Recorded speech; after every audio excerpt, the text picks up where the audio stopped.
नमस्कार, मैं चंदन उपाध्याय आप सभी लोग का बहुत बहुत स्वागत एवं अभिनंदन करता हूं आपके अपने यूट्यूब चैनल साइबाजी वाले गुरुजी में। तो आज की क्लास में हम बीए 5th सेमेस्टर पेपर 2 जिसका नाम है पॉजिटिव साइकोलॉजी, उसके अंतर्गत यूनिट 5 के जिस महत्वपूर्ण टॉपिक के बारे में बात करने वाले हैं वह है आत्म जागरूकता।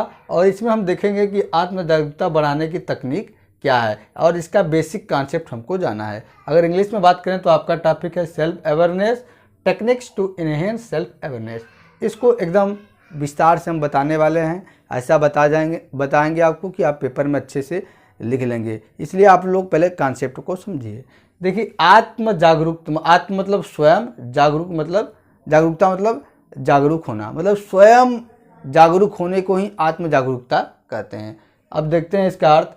आत्म जागरूक होने का अर्थ है अपने विचारों, मतलब आपके विचार कैसे हैं, भावनाओं मतलब इमोशंस, मूल्य जो वैल्यूज हैं, और विश्वास और कार्यों की समझ होना। ठीक है, इसका मतलब क्या होता है? इसका मतलब यह है कि आप समझते हैं कि आप कौन हैं, यह आप जानते हैं कि आप कौन हैं, आप क्या चाहते हैं। ठीक है, ये भी आपको पता है, आप कैसा महसूस करते हैं, आपको ये भी पता है, और आप जो काम करते हैं वह क्यों करते हैं। इन सभी के बारे में अगर आपको पता है तो आप आत्म जागरूक हैं और आपके अंदर आत्म जागरूकता पाई जाती है। इसी को हम आत्म जागरूकता कहते हैं। और आत्म जागरूकता स्वयं के चरित्र, भावनाओं, उद्देश्य और इच्छाओं का सचेतन ज्ञान है। आत्म जागरूकता क्या है? अपने चरित्र, अपनी भावना, अपना उद्देश्य और अपनी इच्छाओं के बारे में चेतन रूप से जानने की प्रक्रिया है, या चेतन रूप से जो ज्ञान होता है उसी को हम आत्म जागरूकता बोलते हैं। किसी के विचार, व्यवहार और भावनाओं के पैटर्न को पहचाने।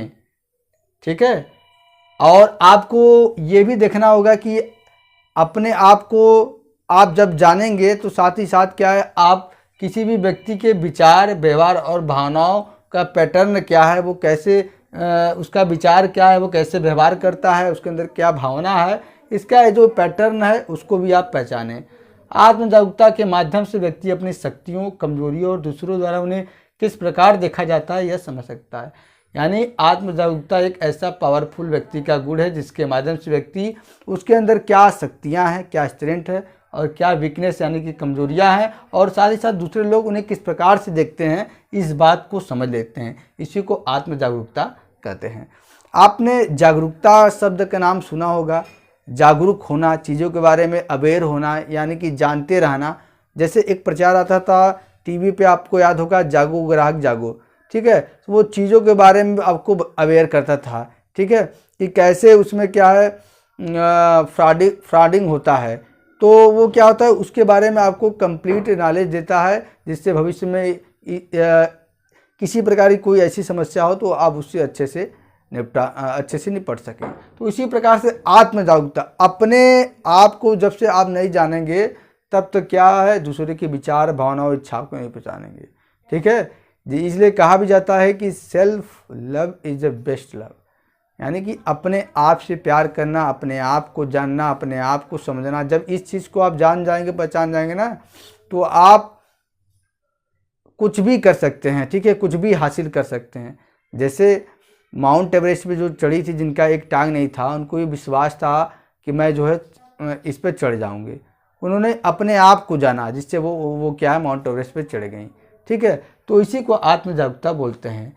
अब आत्म जागरूकता के प्रकार क्या होते हैं? तो आत्म जागरूकता के 2 प्रकार होते हैं। सबसे पहला प्रकार जो हमने यहाँ आपके सामने लिखा है उसको हम कहते हैं बाह्य आत्म जागरूकता, यानी कि बाहरी रूप से आत्म जागरूक आप होंगे तो उसको हम क्या है, बाह्य आत्म जागरूकता बोलते हैं। देखिए, इसका संबंध यह है कि यह समझना कि दूसरे हमें विभिन्न रूपों, संदर्भ और परिस्थितियों में कैसे समझते हैं, इसे हम क्या कहते हैं, बाह्य आत्म जागरूकता। यानी कि दूसरा व्यक्ति हमें विभिन्न परिस्थितियों में कैसे देखता है, कैसा समझता है, हमारे बारे में कैसा बात करता है, कैसा विचार करता है, इसके बारे में जब अवेयर आप रहेंगे तो इसी को बाह्य आत्म जागरूकता बोलते हैं।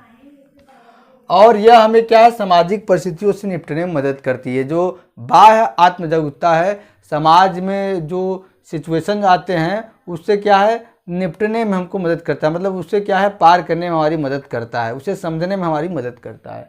दूसरा है आंतरिक आत्मजागरूकता। ये क्या है, अंदर की अपने स्वयं को जाना, यानी कि अंदर की भावनाओं इच्छाओं को जाना, या किसी की आंतरिक स्थितियाँ, मन की स्थिति, ठीक है, पर प्राथमिकताओं कि क्या हमको करना है क्या नहीं करना है, जो जरूरी है उसको पहले करना, भावनाओं और विचारों की पहचान और समझ है। ठीक है, क्या है आंतरिक आत्मजागरूकता, या किसी की आंतरिक स्थिति, ठीक है, प्राथमिकताओं, भावनाओं और विचारों की पहचान करना और समझना, इसी को आंतरिक बोलते हैं। अब आत्मजागरूकता बढ़ाने की तकनीक क्या है, यानी कि techniques to enhance self awareness. देखिए कुछ प्रमुख तकनीक आत्मजागरूकता की जिसके माध्यम से आप आत्मजागरूकता बढ़ा सकते हैं। अगर कोई व्यक्ति अपने अंदर सेल्फ अवेयरनेस बढ़ाना चाहे तो इन टेक्निक्स का प्रयोग करके वो बढ़ा सकते हैं। सबसे पहला ध्यान करने के लिए समय निकालें।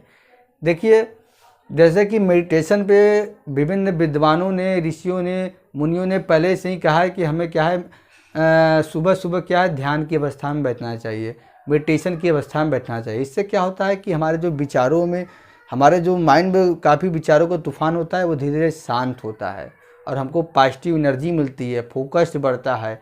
ठीक है, तो जिससे सेल्फ अवेयरनेस भी आपके अंदर बढ़ेगा। इसलिए ध्यान करने के लिए थोड़ा सा समय निकालें। शुरुआत 5 मिनट से ही करें, लेकिन करें ज़रूर।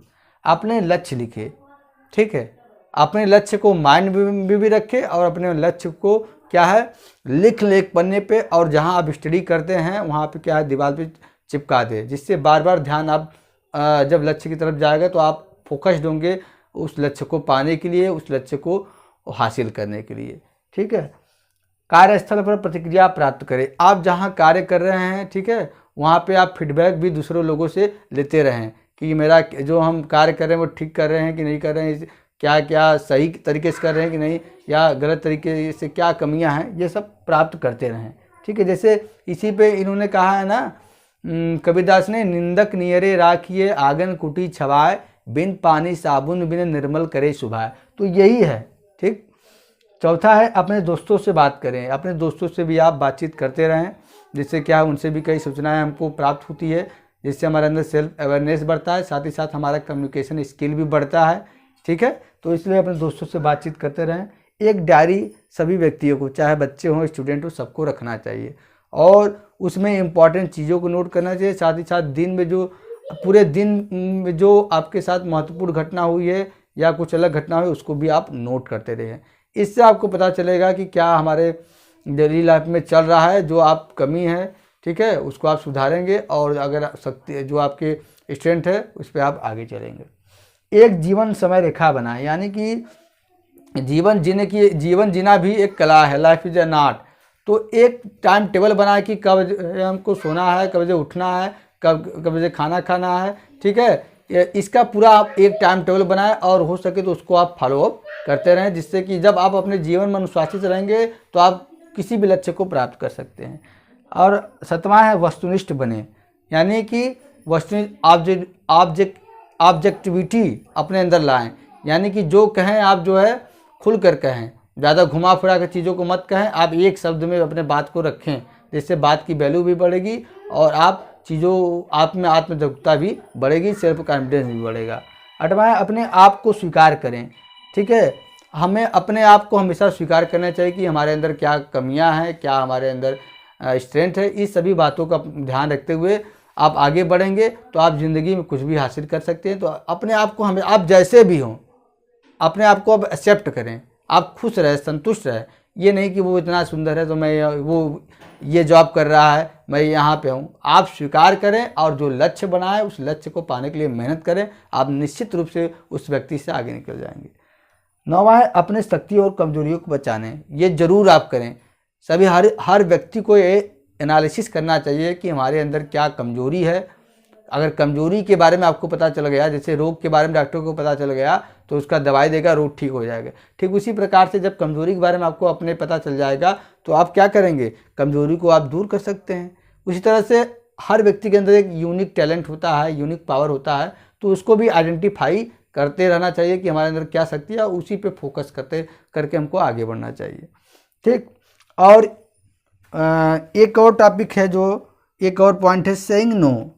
ठीक है, क्या है, सेइंग नो, नहीं कहने की आदत डालें। हर बात पे क्या है, हाँ, कोई कुछ कह रहा है करने के लिए आप तुरंत हाँ कह दिए, ठीक है। हर समय आप अवेलेबल सबको मत रहिए, ठीक है। इसलिए सेइंग नो, नो कहने की आप आदत डालें, ठीक है। और अपना पूरा समय अपने लक्ष्य को पाने में लगाएं, जिससे क्या है आप अपने मुकाम को हासिल कर सके। तो ये कुछ टेक्निक थे जिससे क्या है आप अपने अंदर आत्म जागरूकता को बढ़ा सकते हैं। निश्चित ही सभी बच्चों को, सभी व्यक्तियों को अपने जीवन में इन टेक्निक को लागू जरूर करना चाहिए। ये केवल पढ़ाने वाली बात नहीं है, बल्कि क्या है जीवन में उतारने वाली बात है। मैं तो कहता हूँ कि साइकोलॉजी ये सब्जेक्ट आपका ऐसा है कि इसका एक एक टॉपिक, एक एक कॉन्सेप्ट क्या है आपके लाइफ से जुड़ा हुआ है। अगर इसको आप फॉलोअप करते हैं तो आपका ज़िंदगी और भी बेटर हो सकता है, आप चीज़ों को और भी अच्छे तरीके से समझ सकते हैं, ठीक है। तो चलिए आज के टॉपिक में यही तक, मिलते हैं हम अपने अगले क्लास में। तब तक के लिए आप सभी का बहुत बहुत धन्यवाद।